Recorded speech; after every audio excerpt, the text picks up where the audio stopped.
This week's lesson is about the myths and realities of entrepreneurship. So, we want to spend a little time talking about that. Um, you do not have a chapter in your book on this topic, so I'm just drawing from sources that I have collected over the years, and we'll just kind of give some insight to the topic, and hopefully it will be beneficial to you. Posted a couple of links to some sources that talk about myths and realities of entrepreneurship. So I would encourage you to take a look at those, read those thoroughly. If you have questions about others that you have heard, I always heard this. My aunt started a business and she said that, or I've got a friend who was in business and they had heard this or that, and feel free to send those my way. I'll be glad to answer them as I can.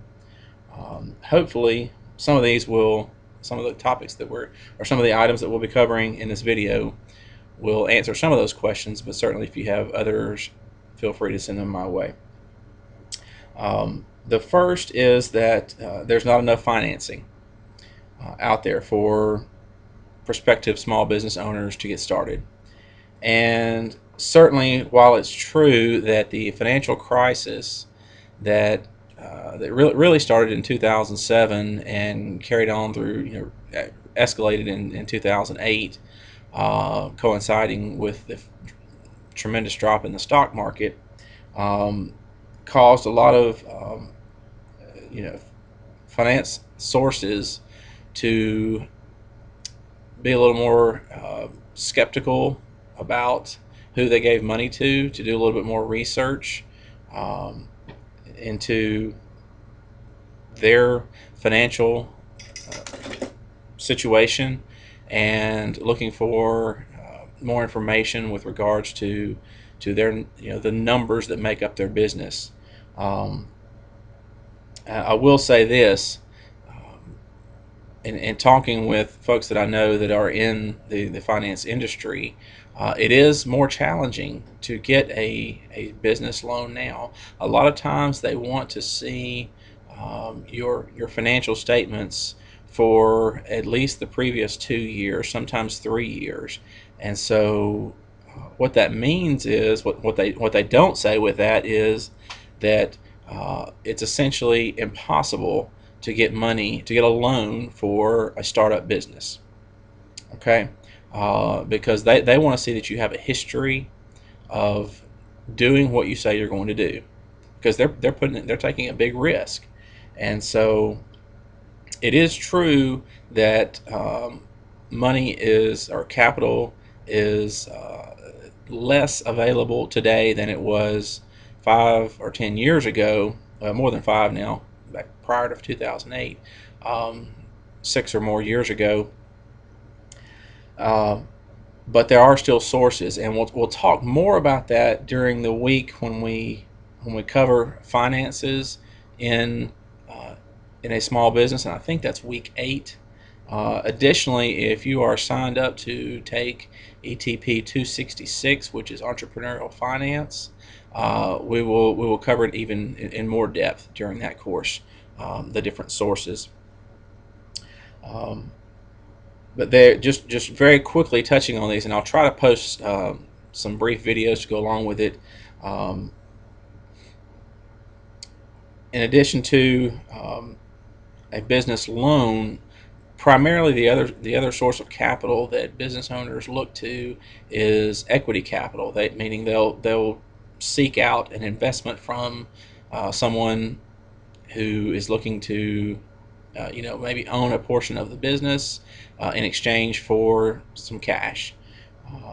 Those are the two primary methods: bank loans and equity investors. Equity investors, similarly, are more skeptical these days, and they want to see that you know what you're doing. Also, now they may be a little more willing to take a risk. However, with that, they still want to know that you know. They want to see that you know what you're doing, and what that means is they want to see a business plan. So I've said this before, but I commend you for your willingness and desire to take this course as well as potentially some others in the ETP set of courses that are offered here at this college, um, because you will increase your knowledge and increase your chances of getting access to that capital. Because what we're going to do here is ultimately give you the tools for building a solid business plan that you can put in front of those financiers, whether it's a bank or whether it's an equity investor, and show them that you've got a plan, that you know what you're doing, and you've got a way to either repay them, if it's a loan, or to give them a return on their money. And that's what an investor is looking for, is a return on their money. Um, we'll talk more about the multi layers of financing and equity investing, um, debt investing, debt financing and equity financing, a little bit more in week 8, and then certainly in ETP 266. So enough about that myth that there's not enough financing. There is money out there. Oh, and I'll say this also. Banks have money to lend. They are just looking for the right candidate to lend it to. Okay? If they don't lend money, they don't make money. No, or not as much, I should say. They're still going to make money from the interest that they earn. Um, but they make more when they lend the money out. And so you just have to show them that you are a better risk, that you are a good risk that they should give consideration to. Okay, so go into it with that mindset that the bank wants to lend money. They've just got to find the right candidate. You've got to do the things necessary to prove to them that you are that right candidate, as opposed to the next person that walks in the door and is also looking for money. Okay. Um, you can't start a business during the recession. Some of the largest companies in the United States were actually started during recessions. Now, currently here where we sit in 2014, the economy has turned around. Things seem to be going pretty good, so we're not really in a recession. But a lot of times, like back in 2008, 2009, folks would think, oh, this is a horrible time. I shouldn't even be thinking about starting a business. Well, that may be. That may be a very opportune time, for a number of reasons. Sometimes there's extra government incentives in place. Sometimes, certainly at the very least, people are looking for quality. People are still going to be spending money. They're just going to be looking for the right place to spend it. They're going to be more discriminate in their choices. And so if you have a high quality offering, whether it's a product or a service, then you have got a greater chance of getting that business, even over an established, business that's been in place for 100 years. Um, okay, to make a profit, the third myth: to make a profit, you need to make something. That certainly is not the case. These days there are so many businesses that are service oriented, where you provide, just think about legal, accounting, financial services. All of those businesses are service based. Technology companies, many of them are service based. Certainly, you've got the hardware side, then you've got the software side, you've got the IT installation, maintenance, those kinds of things. Those are services. So you don't have to actually make something in order to make a product. To make a profit. If you fail, you can never try again. That's just laughable. Some of the best entrepreneurs, some of the best businesses are built by individuals who have tried and have failed. They learn so much from their mistakes. I've talked with dozens, if not hundreds, of people who have done exactly that. I speak to groups and I ask them, I say, how many of you are business owners? Have them raise their hand. How many of you, this is your first and only business that you've ever been a part of? Very few people raise their hand. And those that do, of course, I follow up and say, well, you are in the minority. And then I go on with some statistics about the failure rate. I hate to come at it from the negative side of things, but the failure rate of small business, and we'll talk about that here in just a minute with the next group of statistics or myths about small business. Um, let's see if I was finished with that one.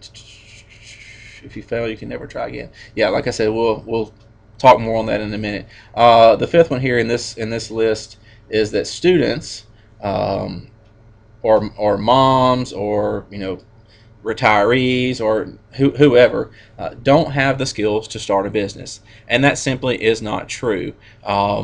Everyone has a unique set of skills and experiences. Now, certainly, the younger you are, you may have fewer of those experiences that you can draw on to incorporate into a business that you want to start, but you have other things going for you. Your drive and energy that you can put into it, and willingness to do whatever it takes to make it work. Those are benefits that you need to draw on and can use to your advantage. Additionally, I think I've said this before, but I'll say it again. We'll go ahead and jump ahead.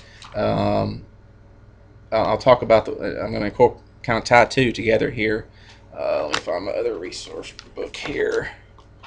Uh, One of a myth that's floating out there is, some large number, 70, 80, 90% of small businesses fail within a certain period of time. And it is true that a large number of businesses fail, but not to that extent. The Small Business Administration, and I think that was one of the lists that I posted this week, was to some information on SBA.gov. But the SBA has has long produced this number of the percent of businesses that fail within 5 years. I don't know why they chose 5 years, but 5 years is their sort of their benchmark. And for years, I've been watching it for years. It's kind of hovered around that 50% mark. And so they may say, give or take a couple of percent, but it's essentially at the 50% level. So and that number has been true since I've been watching it for 10 plus years, and I imagine it's been that way for even further back than that. Why is that true? There may be a number of reasons. There may be that someone started a business that didn't work out like they thought it would, and so they might have been making a little bit of money, but they just decided that's not worth it, or they tried to start something on the side while they maintained their day job, and they said, you know what, I just can't. I can't continue on this way. It's too much. I can't dedicate the time to it. Take away time from my day job. Or it may be just that they just simply could not make it work. They dedicated all the time that was necessary. They just could not make it work for whatever reason. Either they didn't have the skills, or the economy was not right, or they chose a poor market segment, or that there's a whole host of reasons that could go into that failure rate. Okay, but suffice it to say that the failure rate or success rate, if you want to take the other side of that argument, is around the 50% level after 5 years. Now, if you go beyond 5 years, that number, the failure rate grows, to the point where it may get to, after about 10 to 12, 15 years, it may be somewhere in the 80 to 90% range. And again, more of those same reasons that I mentioned earlier will be prevalent the further out you go from the date of inception of a new venture. But encouraging news. Back to the point that I started a moment ago about students or moms or retirees or whatever don't have the skills to be small business owners.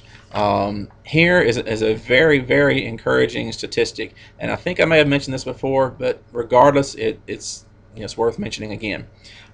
Individuals who go through a entrepreneurship training program such as the one that you are in now, be it a certificate program, 1, 2, 3 courses, or a full degree where you have 5 or 6 courses in entrepreneurship.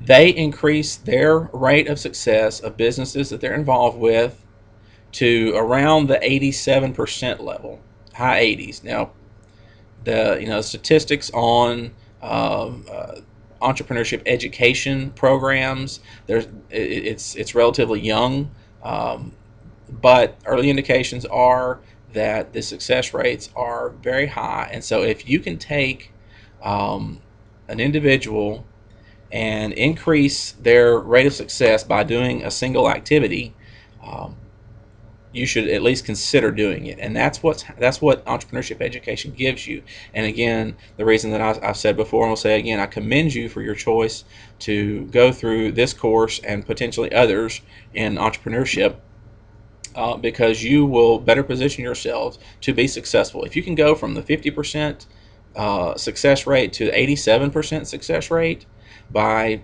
this, by going through this activity, this series of courses, and one of your aspirations is to own your own business one day, why wouldn't you do that?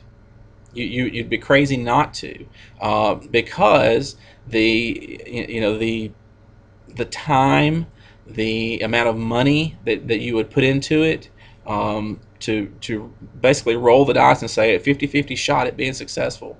Well, I would rather spend a little bit of time and a little bit of money instead of a whole lot of money and a whole lot of time, and not be sure. And so that's what this series of courses hopefully will do for you.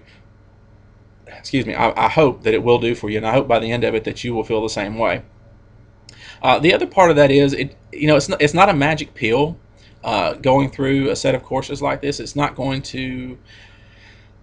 If you have an idea for something that is just not going to fly, no matter what, it's not going to take a horrible idea and make it successful. It's not a magic pill. Okay. However, what it can do is to help you realize what is and is not a good idea and something that you should or should not pursue.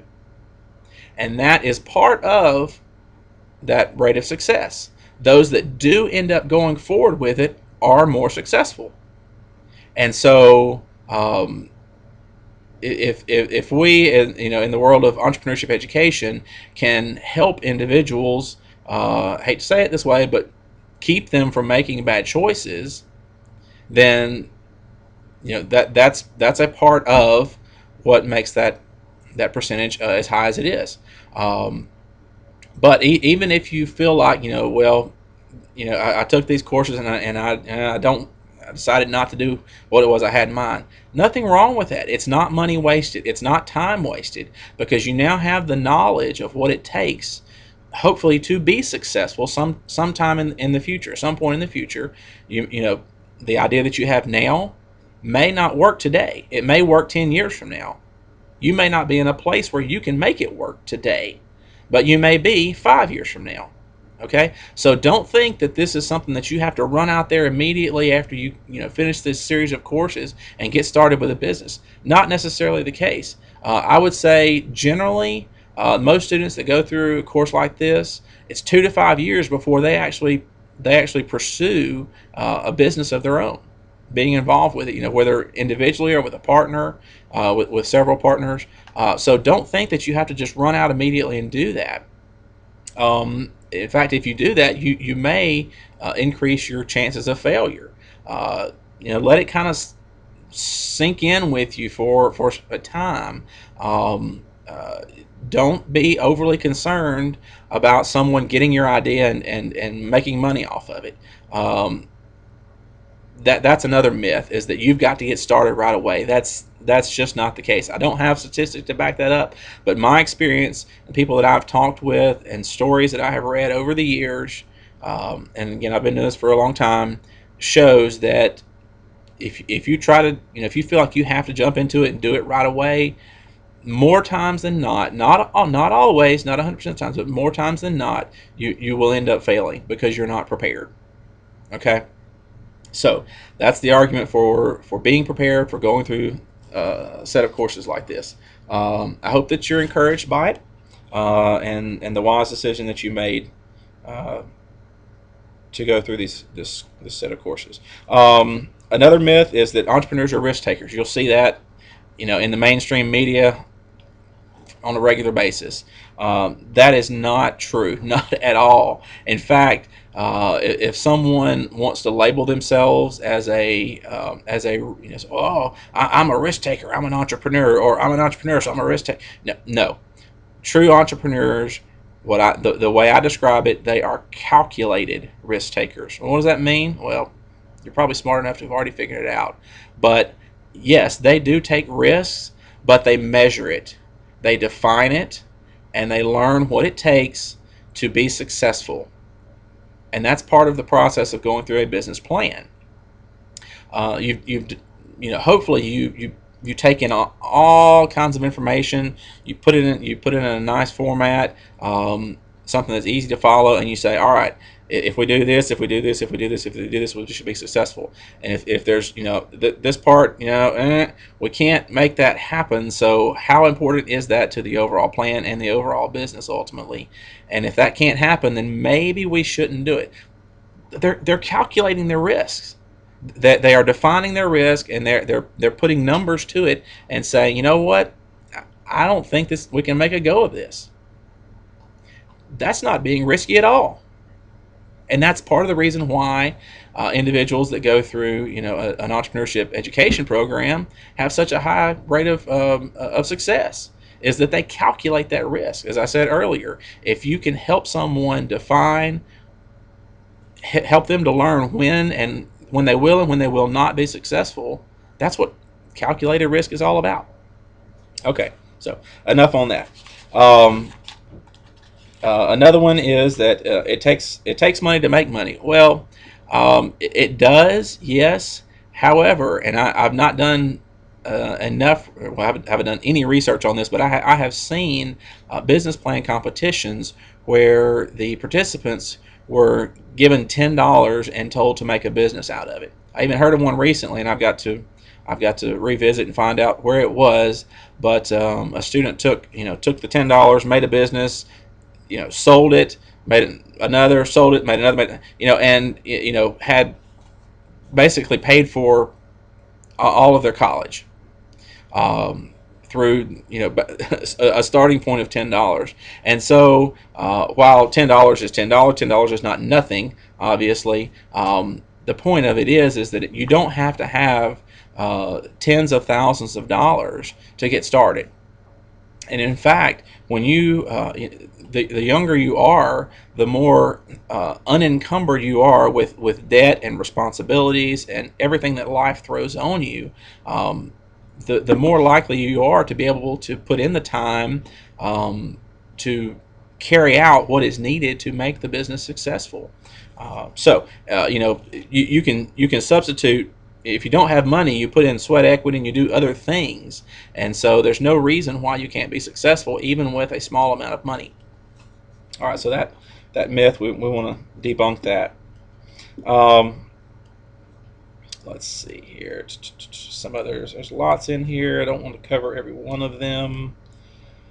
You'll have to sacrifice time with family or significant other, and certainly, running your own business does, in many cases, require you to put in more hours than you would otherwise at a 40-hour a week job.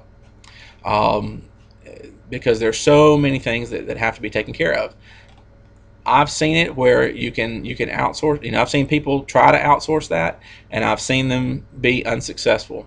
I've seen them outsource it, or in some cases ignore it, and somehow still be successful. It's crazy, but the overwhelming majority of people who start a business have to put in the time. They're dedicated.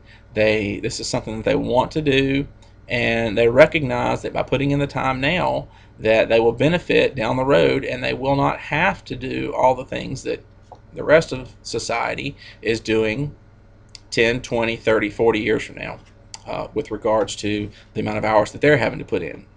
Okay? All right. Oh, I have not verified this number here. Let me see here. Average work week for entrepreneurs is 52 hours, while the average work week for American workers, according to the Bureau of Labor Statistics, is just under 34 hours. So that's about 18 hours more, almost 50% more hours put in by the small business owner or the entrepreneur, as opposed to general employee somewhere out in the workforce. If you break it down 52 hours per week, is that uh, over 5 days? Is it over 6 days? Over 5 days, that's about 10 hours a day. Honestly, 10 hours a day is not that much. Um, some I know of many people who will put in 12, 14, 16 hours a day, and they do it because they know the reward and the payoff is there, and sometimes they will cram 3 or 4 days worth of work in, or excuse me, the full week's worth of work into 3 or 4 days. Just work extra, and then have time to relax and spend time with their family. Again, debunking the one that we talked about earlier about not being able to spend time with family or significant others. You can make it work if you want to. All right. Okay.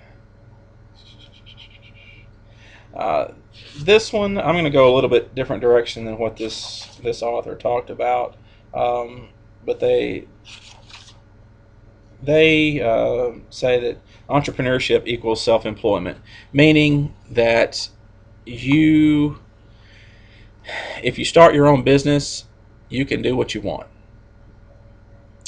and you certainly can do that.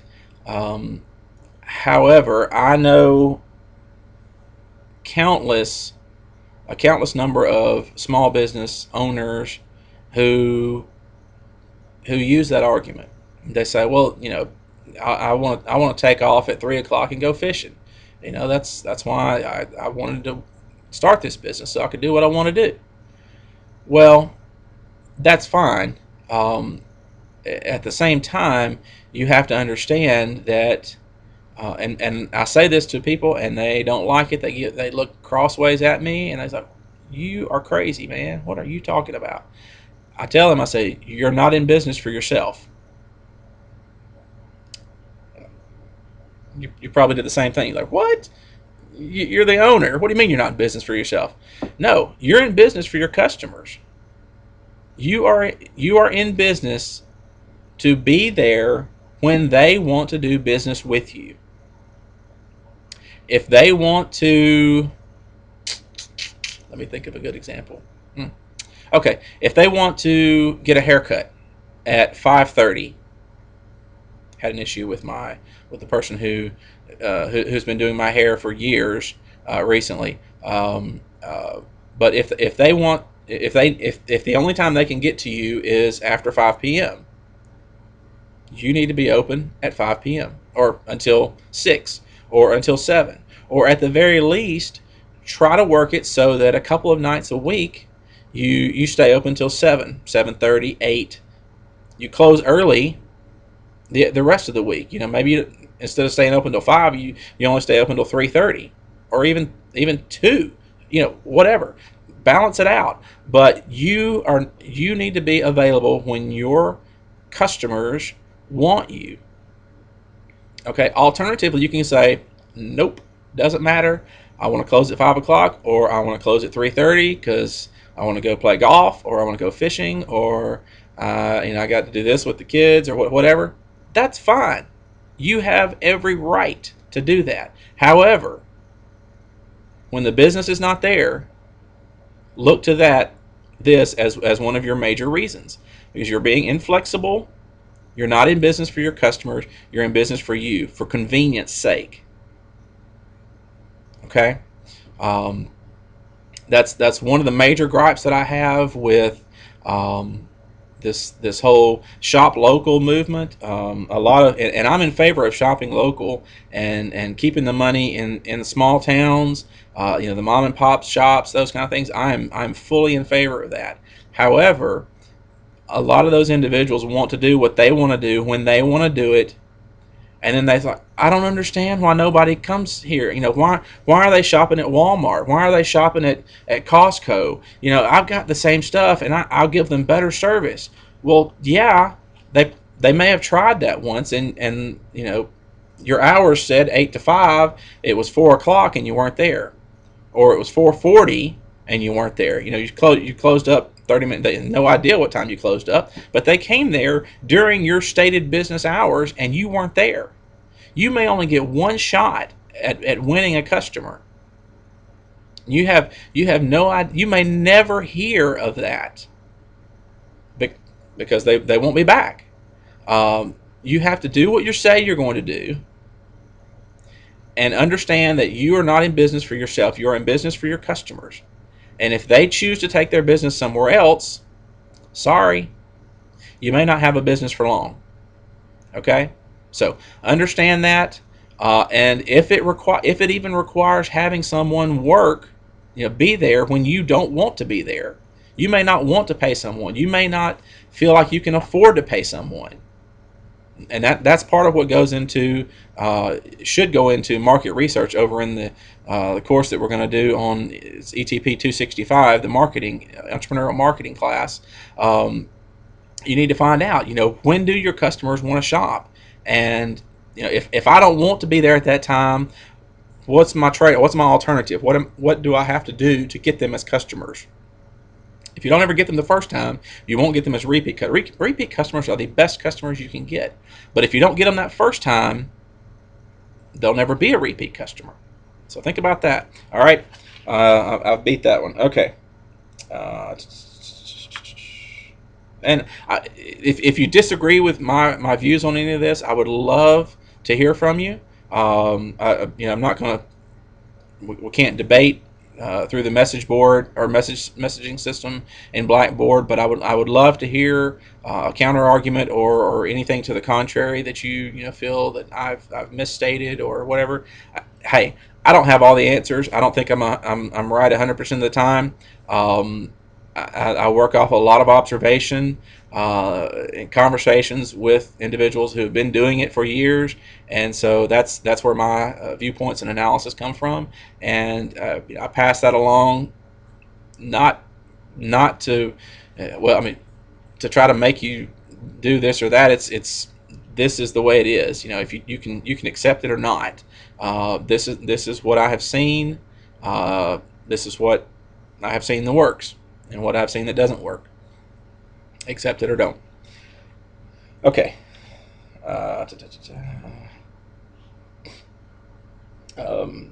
Franchises are much less risky than going it alone, and you could say, the family chicken restaurant versus KFC or a Church's Fried Chicken or Popeyes or something of that nature. The thinking there is that franchises are less risky because they have an established model, and I think we've got a week. And right now, I don't know. Okay, my screen went blank over there. I don't know what week it is that we'll be covering franchises, but we'll spend a little more time on franchising. They do have established models that you can follow, and they have a very high rate of success. Even when I've seen this before, even when a particular location fails and closes, sometimes you'll see that the building converted into something else. You say, oh yeah, that's the old KFC, or that's the old Hardee's there. That made it into a donut shop or something. Sometimes, however, especially if the franchise, if the corporation owns the location, instead of selling it, for an alternate use, they will actually bulldoze that building because they don't want any remembrance that there was a failed try at their business model, using their business model in a particular location. They would rather take the expense and bulldoze it. And honestly, we as Americans, we have short memories. We know the general look of types of buildings, and like I said, you can recognize if it's an old Hardee's, and you may not consciously think it, but you're like, Hardee's failed. Next time you go to Hardee's, you're like, you may be marginally less likely to stop there. You're just like, well, the one over here, across town failed. I wonder what's going on. Maybe I'll scoot on down the road somewhere else for breakfast. Consumer psychology. It is true. You may want to deny that we think that way, but it's absolutely true. And so, in some cases, you'll see, not all the time. I'm not saying it 100% of the 100% of the time, but in some cases, they will actually come in and bulldoze a building to try to erase the memory that the particular franchise was ever there and failed. What this author is getting at with regards to franchises being much less risky, they really use the terminology incorrectly. What they're talking about is what you're giving up in the way of freedom and flexibility when you go with a franchise. You are committing to doing it their way. You cannot question them when they come in and say you've got to change this, you've got to do that. I've got a friend who is a franchisee. Won't name the business, but he's telling me, we cannot do certain things. Our restrooms have to look a certain way. Our signage has to be a certain way. We cannot incorporate anything that we want. We can make suggestions, but generally it has to be something that is carried out throughout the organization.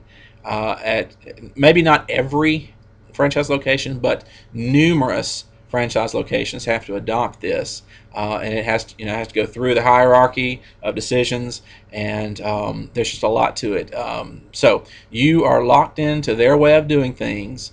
You're also locked into a very large, generally upfront franchise fee, as well as an ongoing, like a royalty. They will take a percent of your profits every month. Um, and there's different fee arrangements. You'd have to check into it. Like I said, we'll talk about franchising here in a few weeks.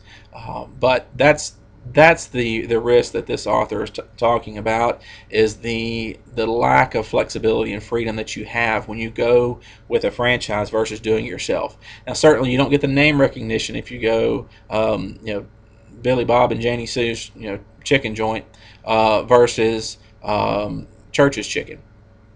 Yes, fully acknowledge that. You're going to get a marketing power behind churches that they have, name recognition, knowing that you're going to get the same kind of meal if you're in Fort Lauderdale, Florida, as if you're in Boston, Massachusetts. Okay, that's the benefit of franchising, but you're going to lose your freedom and flexibility, and they're going to tell you when you need to be open, when you need to close. So you just have to weigh what is important to you. All right, enough on that one. Uh,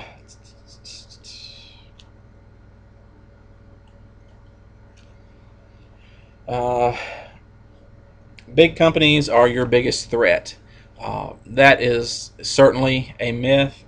Big and Many young businesses, the owners will start out and saying, they're overly concerned about competing on price, and price is a topic that we talk about in ETP 265, entrepreneurial marketing. They want to make sure they can compete with the big boys, whether it's the giant retailer or you've got the franchise muffler shop, and you're a mom and pop auto mechanic shop, and you're concerned about competing with them, and they'll try to undercut on price. Well, that's not always necessary. Um, they certainly have pricing advantages, and I don't want to spend all my time talking about that. That's part of another course, but there are benefits, and you have uh, a unique service advantage that you can offer by being small that the big players in the game can't. They may be able to undercut on price, but many people over time recognize that you get what you pay for. And even if you charge a little bit more on price, you can offer so much more in the way of service, just because of all the mandates that are put on them from higher up corporate level. So don't think that you can't compete on one level or another, or another. You absolutely have something to offer, and many times you can be the David that takes down the Goliath. Um, let's see here.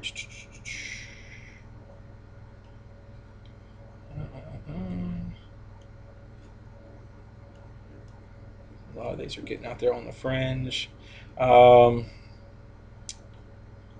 this one is interesting, not just in um, entrepreneurship, but in organizations and government and a lot of different areas. If it's not broken, don't fix it. Um, Intel, the computer chip and other, I'm sure they make chips for lots of different products, but computer chip maker for years had the philosophy of basically destroying what they had in the marketplace and reinventing something in its place. And I forget the terminology, the term that they use for it, the phrase. Hopefully, I'll come up. I'll remember it and can give it to you in another video. Um, but they basically they recognized that the market was advancing and will always be progressing, and that if they did not if they weren't continuously looking to advance as well, they could not just sit and rest on their laurels. They had to advance, and they had to come up with something better than as great as, I mean, they were the market leader year after year after year, but they had to come up with something even better all the time. And so it wasn't broken, but what they did, they actually went and broke it. And the fix in this case was an entirely new product, or it may have been just a slight tweak, but they recognized that the change was needed in order to stay the leader in that industry. And in some cases that may be true. No, it's not always the case. But here's the thing: there are new players, there are new entrants in your industry that are going to come and compete for your clients, and they're going to be looking for ways to take business away from you. And if you don't stay on top of things, um, you know, our economy is moving so fast. Technology is changing everything. We say that every year that goes by. We say that, but it is absolutely true. It's getting faster and faster and faster.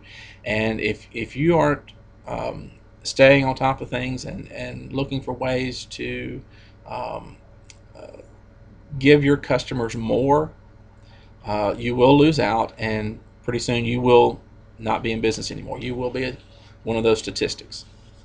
And I hope that's not the case. I hope you're constantly looking to learn, improve, and better yourself. Um,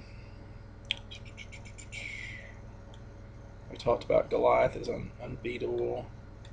Okay, I'm going to end the video here, and I'm going to try to post try to find a few clips that are related to the topics that we talked about there specifically. Find it well. No, I think I'll wait until the weeks where we focus on that. Okay. Do look for other videos though, and readings, and it would encourage you to read any materials fully, because I think it will benefit you as you begin preparations for the project towards the end of the quarter for this course. Okay.